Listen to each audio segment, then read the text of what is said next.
How do you create a wind down routine that helps you to lull your children into a beautiful, deep, and nourishing sleep every single night? Well, as a mother of 5, I'm going to share with you what has worked for me over the past decade, and I hope that these tips really work for you as well. A couple weeks ago, we had a babysitter come over and we had to go out early, which meant that she had to do the entire evening routine with our 5 children. And they didn't know her very well, and she didn't know them very well, and we were all a little bit like, hope this goes well, but we said goodbyes and we left. The babysitter later told me that she basically didn't have to do anything with regards to the evening routine, that my children just kind of moved through the steps of having their baths, putting on pajamas, sitting at the table, setting the table, having their dinner, cleaning the table, getting out books, reading, brushing teeth, and getting into bed, all on autopilot. They all just kind of went through those motions. Now I have 5 kids of all different ages and stages and temperaments, and I was a little bit surprised that it went quite that smoothly. But I guess I shouldn't have been that surprised. And the babysitter said something quite insightful. She said, you can tell that they do this every night. And when she said that, I said, well, yeah, that's right. They do this pretty much every night. And it has made our evening routines so much more pleasurable and easy. So if you want to know exactly how I do that and what the mindsets are that help us with that, keep watching. Hi, welcome back to Hi Fam. I'm Avital. I'm on a mission to help you build a strong family culture. And strong family culture is nothing if we're all exhausted and cranky. Am I right? Yes, I know I'm right because I've been exhausted and cranky myself, and it is no way to live. So today I want to tell you how I reclaim our evenings for my husband and myself to have a quiet, really nourishing and nurturing evening time where my children get to bed early and stay asleep throughout the night. Now, these are hard-won and hard-earned truths over the course of many, many years, but I hope that you apply them right now, starting today, to create an incredible sleep and restful night for your family. Now, if you want more like this, you should just know that this is the exact type of thing I teach, just much more in depth inside of the studio, my membership. Go to hifam.com/studio to learn more about it. Registration only opens once a year, so you want to get in there and make sure that you're grabbing your spot. And you might even join in on our project all about Fam Rest, which is all about creating a sleep sanctuary and really creating deep, nourishing sleep for your kids. But for today, I just want to share these 5 top hacks that I have for you. And if you really want to get into the nitty-gritty, you'll join me over in the studio. Number 1, create a sleep environment. Yes, we are mammals, and mammals have certain cues in their environment that cue them to secrete more melatonin and to fall asleep.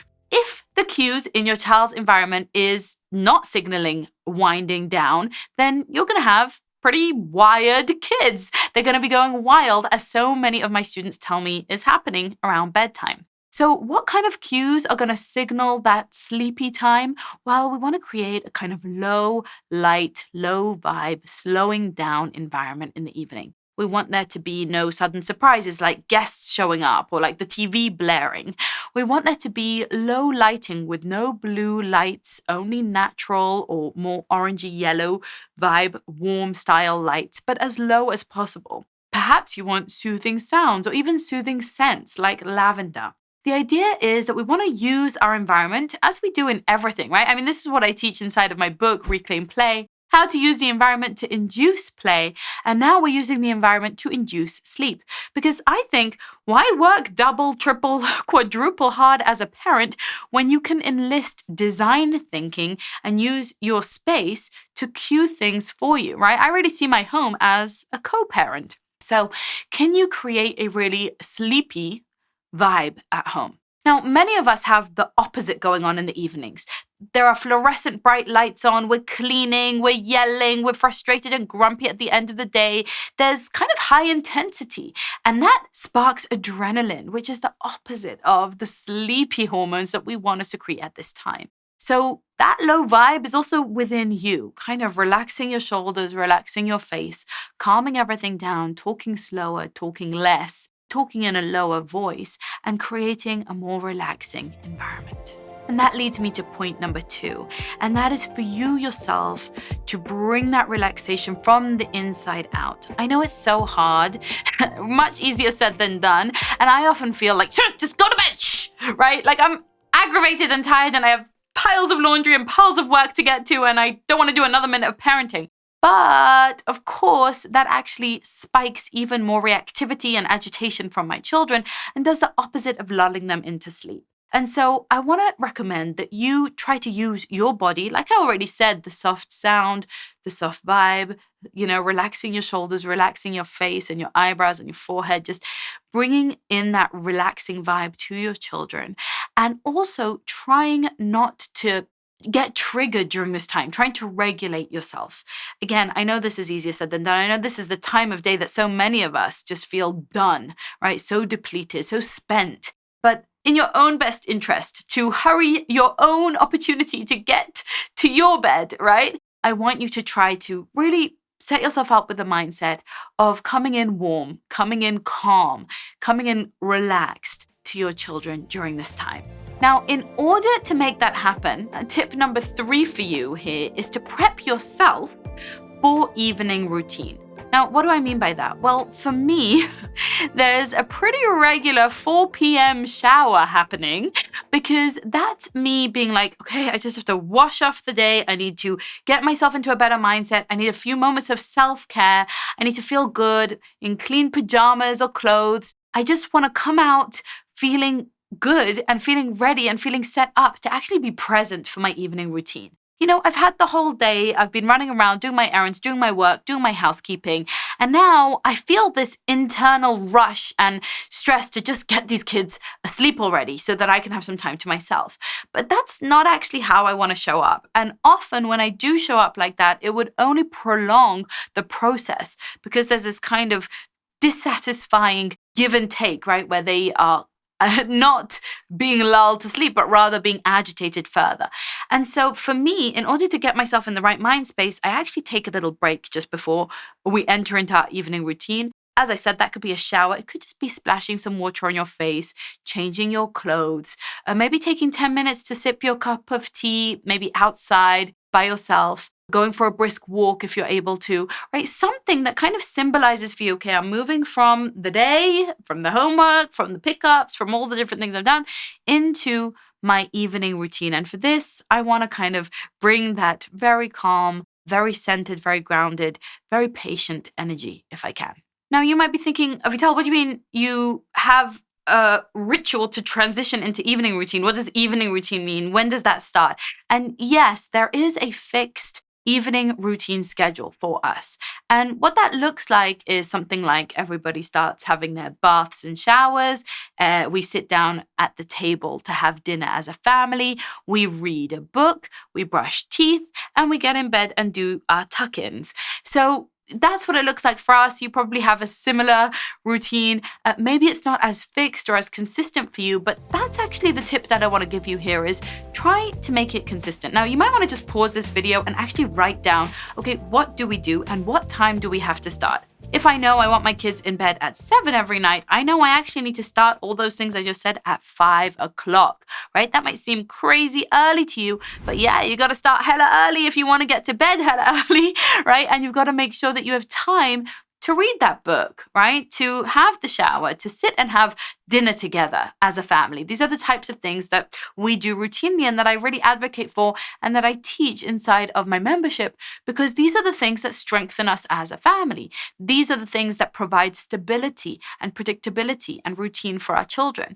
These are the opportunities that we have to impart our values, to educate, to connect. All the important, juicy, good stuff that we as parents can give to our children often take place in these evening hours, especially if your child is in school all day, right? This is the time where our family values come through full force, right? This is where we actually live whatever lifestyle and whatever values we seem to want, right? And often, I think, at least speaking from my own experience, often we feel like we're falling short during this time. Like we're just tired. Like we just need to get to the end of the day. Like we just don't have time for this. We don't have patience to read a book. Like I don't care which book, whatever book. Or here, let's just shove down some dinner in front of the TV and not really talk or connect because who has patience for that at this time? So that's why I'm saying if you start early and you have a fixed routine, you're doing your baths at 5 o'clock, you're sitting down for dinner at 5:30, you know that by 6 o'clock you're starting to read books, 6:30 everyone's in bed and you're tucking them in, right? Something along those lines, then you are able to actually hold that consistency and create the stability that your children want. And then, yes, it makes perfect sense that you know that at 4:30, you're taking a little break for yourself and getting yourself ready to transition into this evening routine. Now, here is my final and perhaps the most important tip of all. You may have seen my video about morning routines and getting out of the house with 5 children. And if you haven't, then make sure to watch that after you see this. But one of the points I made there was that when we part from each other as family members, there's a certain meaning to that, right? There's a certain preciousness to those moments of saying goodbye and to those moments of coming together. Now, tucking a child in for sleep is a form of separation. We're saying goodbye, right? In many spiritual and religious traditions, sleep is like a mini death. It's like our soul is leaving our body and then coming back in the morning. It's this sense of real separation from reality, from conscious awareness, right? That's literally technically what sleep is. And so I want you to treat this with what I think the magnitude and the sacredness that it deserves. There is something to pacing a childhood with in touch, connected, attuned, synced in, present bedtimes, okay? A parent who actually tucks you in every night is setting a foundation of stability and trust in your life that is unparalleled, okay?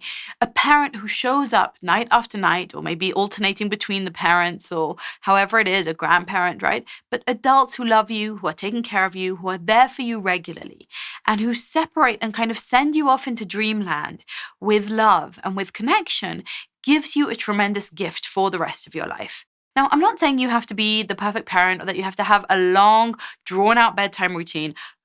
God knows I don't. But I am saying that you want to take a minute or two to show connection, to say I love you, to say sweet dreams, to say your prayer together or to sing a song together, and certainly to hug, to touch, to stroke, to massage the child, to be with them, right? And that's also because sleep can be quite a scary thing for little children. To this day, I sometimes suffer from night terrors, and throughout my childhood, I suffered from nightmares. And that feeling of going into sleep is kind of this feeling of falling off a precipice, like you're letting go of control and you don't know what's going to seize you, right? Many children are afraid of the dark, afraid of monsters under the bed. They're kind of going into this unknown world where anything could come up for them.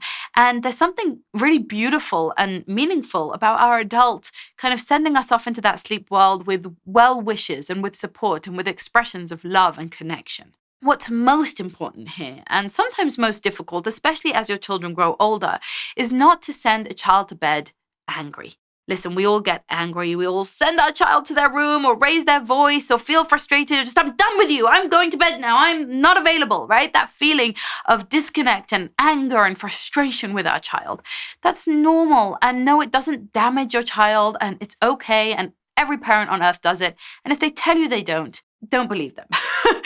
But the point that I want to make here is that whatever's gone on during dinner, whatever bad behavior there was, whatever annoyance you had during bath time or brushing teeth was a struggle, and the books they fought over, and you want to tear your hair out at this point, try to shake it off and put it to one side and make sure that in your family, no one goes to bed angry. That your child might be frustrated and upset with you, but you're going to come and say, I love you so much, sweetheart. I hope you have a really good night. That, I think, lays a foundation for a relationship that holds the relationship in high regard, that finds the relationship itself worthwhile and meaningful, that doesn't just walk out the door and be like, well, fine, you want to be mad, good night, right? It doesn't kind of leave children on their own with those feelings for an entire night. Like, it's fine for, 20 minutes, an hour, whatever it is during the day.